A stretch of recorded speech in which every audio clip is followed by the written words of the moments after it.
Hey, how are you?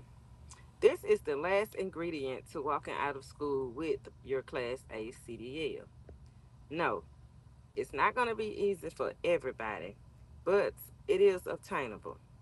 Just go over the information as many times as it takes. Sooner or later, you're going to remember it. In this video, I'm going to show you what you need to start studying after you get your permit. And I'm going to show you exactly how I remember the information myself. Okay, while you're in school, you're going to see and learn all of the parts of the truck. You're going to learn how to control and drive the truck. This is a picture of the checkoff sheet your instructor will use when you get tested. You must state the parts and what you're looking for when checking for the part. I studied and learned all of it before getting in school and have since recommended the same. I was glad I did, and you wonder why I recommend it. Because everybody learn at a different pace. Depending on the program you choose, you could feel rushed, or the information can be a bit overwhelming all at one time. The method I use allows you time to retain the information with repetition at your own pace. That's the key.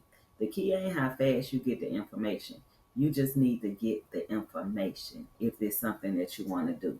And it's a lot of information to take in at one time, or when you're looking at it all together. But if you break it down into sections and learn this part and then learn that part, it won't be so hard to do. This is just a visual of how the truck look and the direction you will go into when taking your test. I don't know how it work in your area, but back when I took the test, we had to pull a letter with three to choose from, blind. If we pull A, we'll have to just test on the front of the truck and then start on the end cab. If we pull B, we'll have to test on the front and the side of the truck and then start on the end cab. But if you pull C, you'll have to check and know the whole truck. You got to check the whole truck with details before starting on your inside.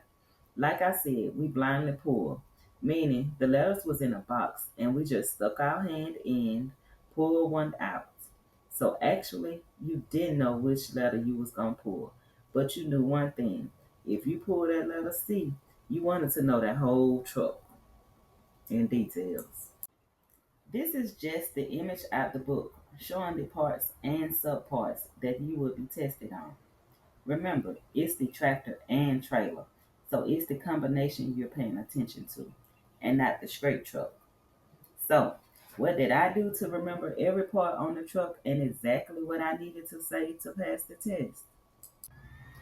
Created my very own index cards.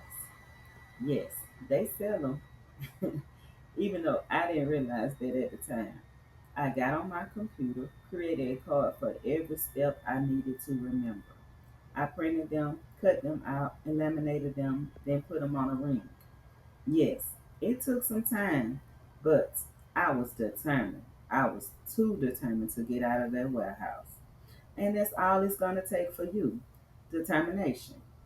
Oh, yeah, it does say Legends Trucking on it, but that was the manifestation before Legends Dispatching. But that's another story for another day. After getting some experience under my belt and going a few places, I was shut down from the trucking industry for a little while. During my shutdown from the trucking industry, what I did was I actually started helping other people, simplifying the process for them to get their CDL Class A license. During their preparation and getting their license, quite a few people wanted a copy of the index cards for themselves so they can learn the parts of the truck before they went to school. So I did end up selling them. So if trucking is something that you want to do for yourself and you want to learn the parts before you end up going to school or while you're in school and you want to copy it for yourself, just hit me in the comments and we'll go from there. I'm going to try not to make this video so long, but let me go through a few of these cards and show you exactly what I worked out. On the back of the very first card, I just reminded myself that for every component, depending on which one it was, I needed to identify and make sure was it properly bolted, secured, and mounted. If it had nuts and bolts, was it free of cuts and frays? not damage of its hoses and belts. I just reminded myself that I need to check every part 3 or 4 different ways for safety. Then the second card I walked into demonstration is the key here. I reminded myself not to talk too fast and to speak clearly so the instructor could understand and hear what I was saying. On the back of that one, I just reminded myself to be comfortable because I wasn't, me personally, wasn't comfortable with presentations. And that's basically all it is, sitting there giving a presentation of what you know of the truck. So if you're not comfortable with presentations, practice more. It's easier to speak about topics that you know. So it's practice, practice, practice. The more you practice, the more comfortable you're going to be talking about it because you're going to know what you're talking about. Then I reminded myself on what to do before I started the test. I told myself to go ahead and choke the wheels. Then start off by standing 10 to 12 feet directly in front of the tractor. Then I did a walk up card. On the back of the walk up card, I said I'm going to make sure there's no puddles on the ground, no leaks, and that the tractor is not leaning toward one side. Also, making sure my headlights are free of damage and not cracked. No sitting water. This is everything that you're going to tell the instructor while you standing right in front of the truck as you're walking up to the truck. I followed that by a walk around. Okay, I actually walked around the vehicle. I'm not gonna do every card in this index deck because that'll just be too much. But I'm gonna do more than enough so you can understand what's going on and how I end up passing my pre-trip test. So I told myself I'm gonna walk around the vehicle, and I did. Unlatch the hood while still checking for the condition of the tractor. This is what you tell an instructor while you're walking around and when you're unlatching the hood. Making sure that the windshield is clean, free of dirt, and not cracked. Also making sure my hood mirrors are properly secured and mounted, cleaned and not cracked. Then you move on to opening the hood. You're going to tell yourself in your head, but actually do it. I'm going to properly open the hood. You're going to tell the instructor, I'm going to open the hood by standing in front of the tractor. I'm going to put one leg on the frame for support and pull the hood down towards me. When you get the hood open, the first thing you want to check is your oil level. Now, this is something you want to ask your instructor when you get ready to check your oil level. Ask the instructor, do you want me to actually check my oil? Because some will and some won't. I didn't have to check my oil, I just had to identify what was going on. So you're going to point to and identify the oil fill cap. Look at the cap and let them know this is the oil fill cap and this is where I add oil to if I need more oil. Then point to the dipstick and say, I'll check the oil level by pulling out my dipstick, wiping it clean, reinserting it, pulling it back out, and making sure it is at or above the add line. Usually your oil dipstick is going to be yellow. It's going to be the yellow one. And from the oil, you're going to move on to your transmission level. Transmission fluids. You're going to say, I'm going to identify my transmission dipstick, which is usually red. I'm going to make sure the fluid is at proper operating range, assuring it is above the refill mark. From the transmission fluid, you're going to move on to your alternator. For my alternator, I'm going to make sure that the alternator is not cracked or damaged. I'm going to make sure that it's properly secured and mounted. Indicate if it is belt driven or not. I'm going to make sure that the belt is free of damage and frays if it has a belt, and that there's no more than 3/4 inch of play in it when I push on it. So just push on it a little bit and let them know that you are looking for the play and seeing how much play is in the belt. I'm going to move along to my cooling level. When checking the cooling level, I'm going to identify and inspect the cooling reservoir. You're going to clean the sight glass if necessary. If one there, just tell them I'm going to clean the sight glass in order to check the level of my coolant fluids. I'm going to make sure that the reservoir is securely mounted, coolant is visible, and at proper level. From there, you're going to go to your leaks and hoses. And when you're checking your leaks and hoses, you're just checking to make sure you got no leaks, no dripping fluids under your engine. I'm making sure the hoses are clamped, secured, and mounted with no budges, cuts, or frays, and that it's not moist around them. And that's what you're gonna do when you're checking your leaks and your hoses. and so on and so forth. Your power steering pump. You're going to make sure that you tell them exactly what you're looking for. Your air compressor pump. On your power steering pump, you're just going to tell them, going to make sure that the pump is properly bolted to the motor, not cracked or damaged, no leaking fluids, and that the hoses are free of abrasions, cuts, and frays. From your air compressor pump, go on to your water pump. You're gonna basically just check every component on there and tell them what you're checking for. Whether you're checking to make sure the AC pump is not cracked or damaged, properly bolted, hoses are clamped and indicated if it's belt driven or and free of abrasions, cuts, and frays. I'm going to test the snugness and make sure there's no more than 3/4 play in the belts on when you push on it. Just let them know that you know what you're looking for as you send the parts. Spring months. Now I'm skipping over a lot of parts here, but I'm just basically showing you that you're gonna learn every part of the truck and what you're looking for in it. Spring mounts, you're gonna make sure that your spring mounts are properly bolted and securely mounted, not cracked, damaged, or loose. Just let them know that you know the part and you know what the part's supposed to do for the truck. And you know how a defective part looks. That's what you basically pointing out. That I know what I'm looking for, but if it is defects in there, I know how to point the defects out. You're gonna have your brake shoes, your brake drum, all the components to your brake. You're gonna have your slap adjuster and your push rod. And basically, even with your slap adjuster and your push rod, you're just gonna make sure there's nothing broken or no missing parts, and there is no more than 1 inch of slacking plate in the rod when you push on the brakes to be released.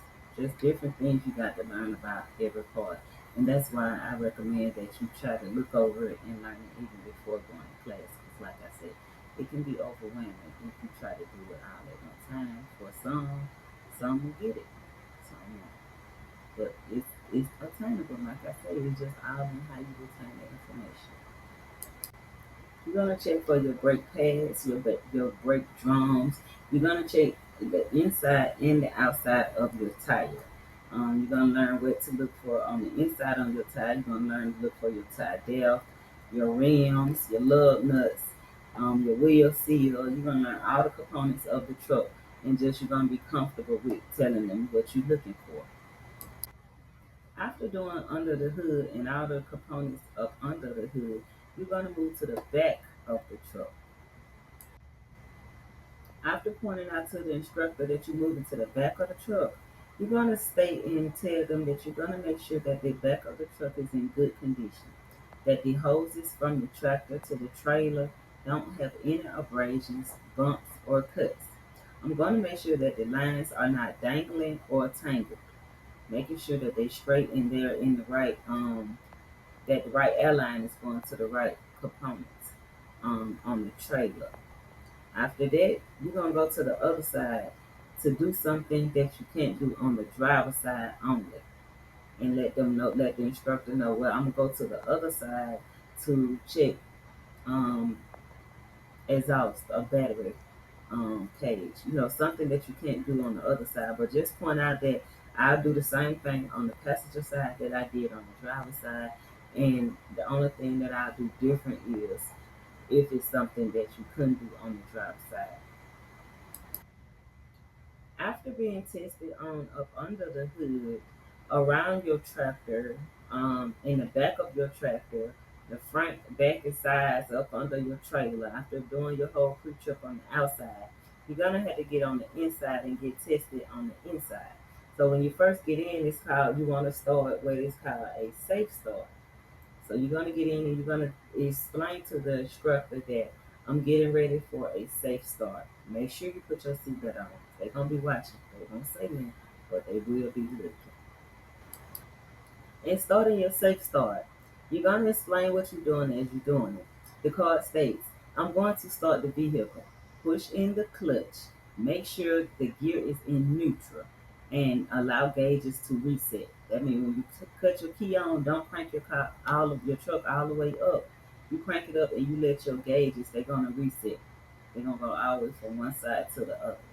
Okay, you gotta make sure that the parking brake is on. All the indicator lights on the dashboard should come on, then turn off.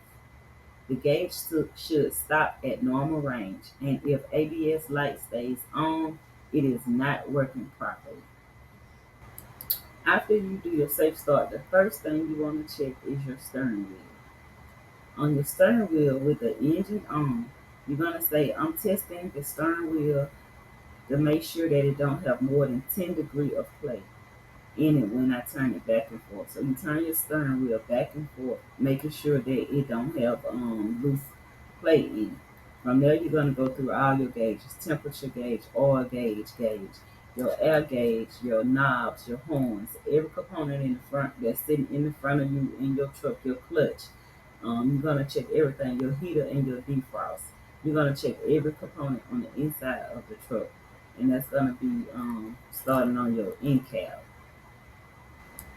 This is the most important part of your license besides knowing what to do under the hood. This is the most critical part. It's a must learn that you have to do. Your air brakes test. Because stated again, like I keep saying, you can get your license without getting your air brakes, but it's going to be the hardest thing ever to get a job. And so you'll just be walking around with a CDL license in your pocket, not making no money off of it.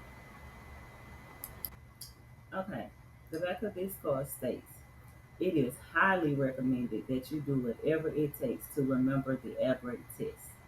You do not need a truck to practice. Find a YouTube video with the correct steps, of course. Sit in a chair and do the steps as if you are in a tractor. Do it verbatim to the video. Soon, your skills will be so sharp that you won't need the video. The steps will be stored in your recollection memory. That means keep doing the video, keep doing the steps, repetitive. Just keep doing the average steps. And you're gonna soon, that's how you're gonna take, remember, that's how you're gonna take your test. Remember, do all the steps when you're practicing. That way, when you take your test, you'll remember the steps to take and you'll take it the same way that you've been practicing it. And then you won't miss a step. Your parking brake. Parking brake gonna be the first step you take. It says, I do the parking brake check by making sure the parking brake is pushed in. That's the yellow one. That means it's engaged. And the trailer brake is pulled out. That's the red one, meaning that it's released. I'm testing to see if the parking brake holds by trying to pull forward with the parking brake on. Your truck should do a hiccup, but not move. Well, you get the picture. You're gonna have to learn your average test, part one, part two, along with your service break test. You're gonna have to learn when learning your average, doing your average check. They're basically you got to learn them in sequence. You're gonna have to do them in sequence. Remember, you can get your CDL without an air brake, but it will take you a lifetime to find a job.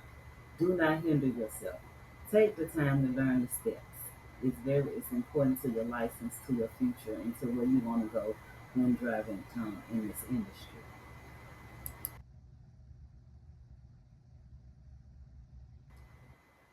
If you made it this far in the video, drop me some purple hearts in the comments and let me know you made it this far. Thank you for watching to the end. And remember, if you have a choice to take your test in an automatic or a manual, always choose manual. Don't be afraid. Even if you don't know how to drive a stick shift vehicle, instructors always said that the people that don't know how to shift gears in a car be the easiest people to teach how to shift gears in the truck. Don't be afraid, don't be timid, don't be scared. You're listening to a seasoned driver that didn't know anything about driving a stick shift car when I started driving. And after I started driving, I preferred to shift gears. Me personally, I just didn't feel like a driver if I been shifting gears. With the years under my belt now, nah, I don't want to shift no gears. But that's just the wear and tear that comes with the job. But remember, stay focused, stay determined, and you can do it. Don't let nothing stop you. Good luck, God bless, and best wishes on your journey. If you made it